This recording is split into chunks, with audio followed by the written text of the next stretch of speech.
Drawing was influential in my career because growing up, as long as I can remember, I always drew. I drew on everything. I drew on walls, I drew on tabletops, I drew in my books, I drew in my textbooks, my notebooks, and I found joy in it. And so my father realized that if I was going to excel in anything, it should be something that should incorporate this talent and this joy and this hobby. And one of the significant things he did was that he guided me in my academics in a direction that embraced that. So when I was in the secondary school, I went to the science class, and there were some electives, and I took technical drawing because it embraced that as well. And then when we were talking about courses to do in the university, he wanted for me to do something professional, but it also had to be something that incorporated my talent. And we arrived on architecture, and that's what I studied because architecture embraced and actually needed and encouraged drawing as a skill, that made things easier. And that's what I did throughout. There were courses that were actually drawing. There was a course that was visual communication, and that was drawing. And just on a side note, while I was in school, I used to help out some of my friends with drawings because some of them couldn't draw to save their lives. And so I took it up as a, sort of side job, and I helped them out with some drawings. And so it, you could say that it guided my career choice. And, consequently, that led to when I first encountered film, and it was that skill that encouraged me to get involved in filmmaking. Okay, when I was done with the university, that period between when you're done and when you go for youth service, there was the idleness. I needed something to do. I needed a way to earn money, and I couldn't figure out what to do. And a friend of mine said to me, hey, you know what? I've heard about these TV adverts that are being done and all that. You could function there as, an extra, waka pass, so to speak, and all that. And he introduced me to a producer. His name is Oliver Aliogena. And incidentally, Oliver's younger brother was my classmate in secondary school. And so I went to meet him. And, I said to him, you know what, I hear you're a producer, and, I'd like to have a job. If you would hire me for anything, what do you do? Tell me about how it works and all that. And, as we had these conversations, and I told him what I studied in school and all that, he had an idea. And he asked me if I knew about production design or art directing. And I said, I hadn't heard about it before. And he asked me if I knew what storyboard art was. I said I also hadn't, heard about that. But when he described what storyboard art was, I realized that it was a lot like comics. It's a form of sequential art. And growing up, I drew loads of comics. I drew comics. In fact, there was this one time that my dad came back, from work, and he brought a magazine. It was BBC Focus on Africa.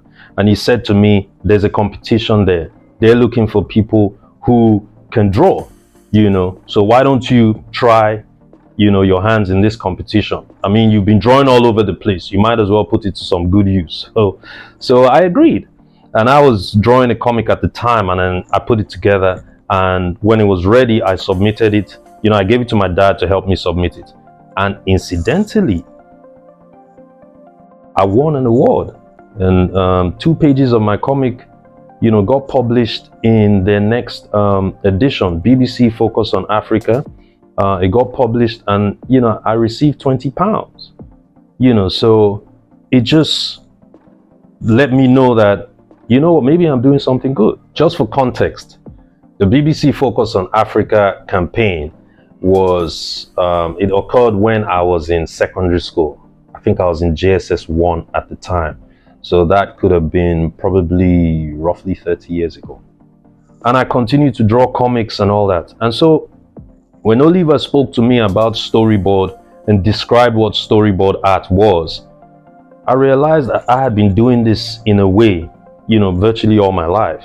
And so he gave me a little assignment, gave me a script and told me to storyboard it, which I did. And when I storyboarded it, I came back. Incidentally, he had a project at the time. It was a television commercial for MTN, Sights and Sounds. They were advertising the MMS campaign. So he said to me, you know what, I want you to be an apprentice to the art director on the project. I mean, you could still audition as an extra, which is what you came to do in the first place, but I want to try to get you to learn about art directing and production design. And so I started to, resume at work as an apprentice. And then one day I got to the office and he said to me, I fired my art director. I want you to be the art director.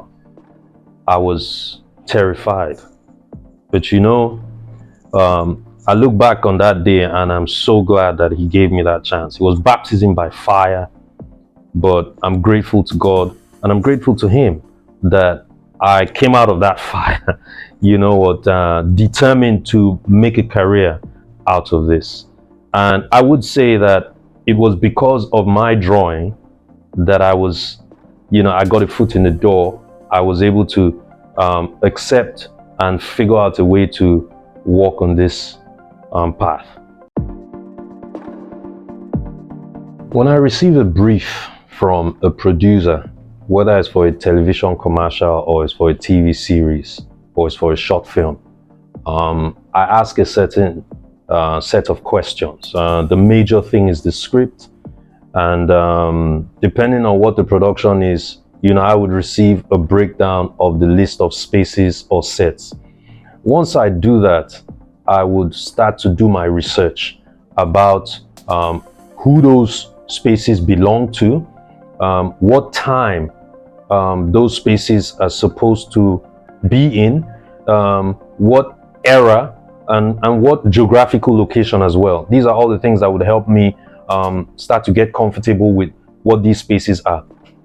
And while I'm doing that, I start to do my drawings. I start to do rough sketches.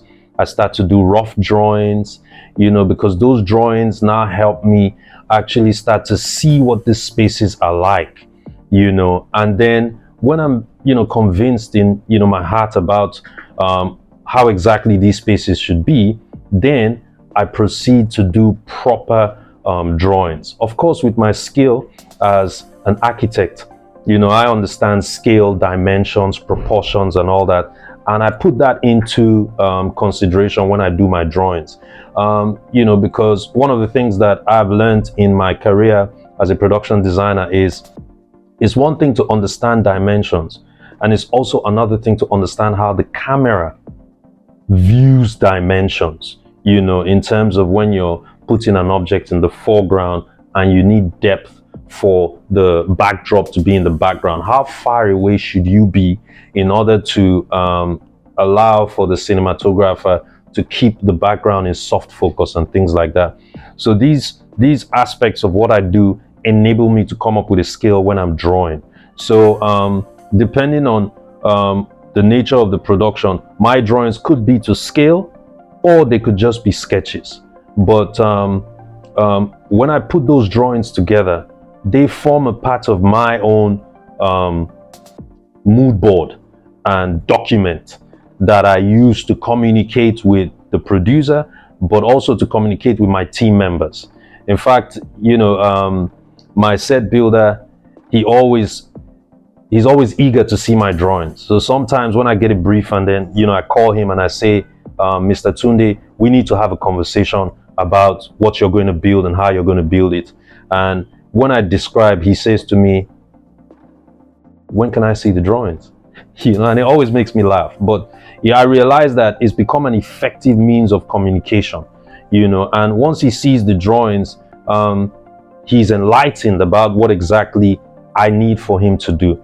And you know, my drawings have also helped me function in places where the common language, we do not speak the common language. For instance, I've shot in Kano a number of times, and I remember one time that I went to shoot in Kano, and all my art department assistants could not speak a word of English, but we were able to communicate effectively because, you know, what you see, there's a lot of power in understanding, you know, what you see as against it being described.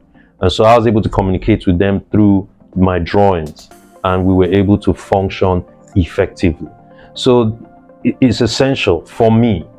It's a means of expression, and it's a means of communication between myself and the producer, and, you know, myself and my team members. Yeah, I mean, drawing is a tool for me, but it's much more than that. I mean, drawing has been my passion.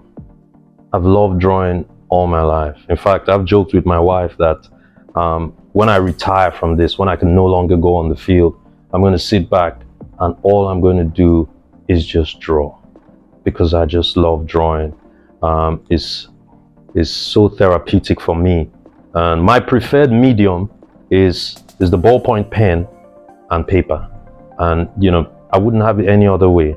I love to just sit back whenever I have the opportunity and I'm inspired to just draw. I also do a lot of doodling, you know, when I'm in meetings and I'm trying to take in information from the clients, you know, from the agency representatives and all that.